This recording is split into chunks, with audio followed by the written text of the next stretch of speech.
নমস্কার দর্শক বন্ধুরা, রেস স্পোর্টসে আপনাদের সকলকে স্বাগত। আমরা এখন রয়েছি কিশোর ভারতী ক্রীড়াঙ্গনে, যেখানে কিন্তু কিছুক্ষণ আগেই ডাউনটাউন হিরোজ এফসিকে ডুরান্ড কাপে নিজেদের দ্বিতীয় ম্যাচে 3-1 গোলে হারিয়ে দিয়েছে ইস্টবেঙ্গল। এবং এই ম্যাচে কিন্তু তৃতীয় গোলটি করেছেন পরিবর্ত হিসেবে নামা জেসিনটিকে।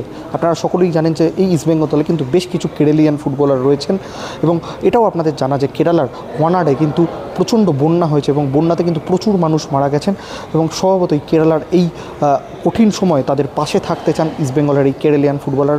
তাই জেসিনটিকে কিন্তু আজকের ম্যাচের পরে একটা স্পেশাল জার্সি দিয়ে ম্যাচের পরে গ্যালারির দিকে গিয়ে কিন্তু সেই ওয়ানারের মানুষের পাশে থাকার বার্তা দিয়ে গেলেন।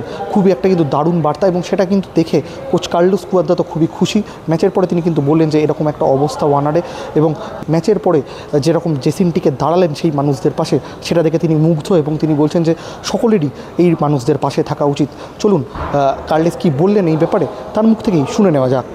A lot of respect for the situation in Kerala. It's a very sad situation, and I'm happy that the players want to express that support to the victims. কিশোর ভারতী ক্রীড়াঙ্গন থেকে সৌম্যজিৎ দে, রেস স্পোর্টস।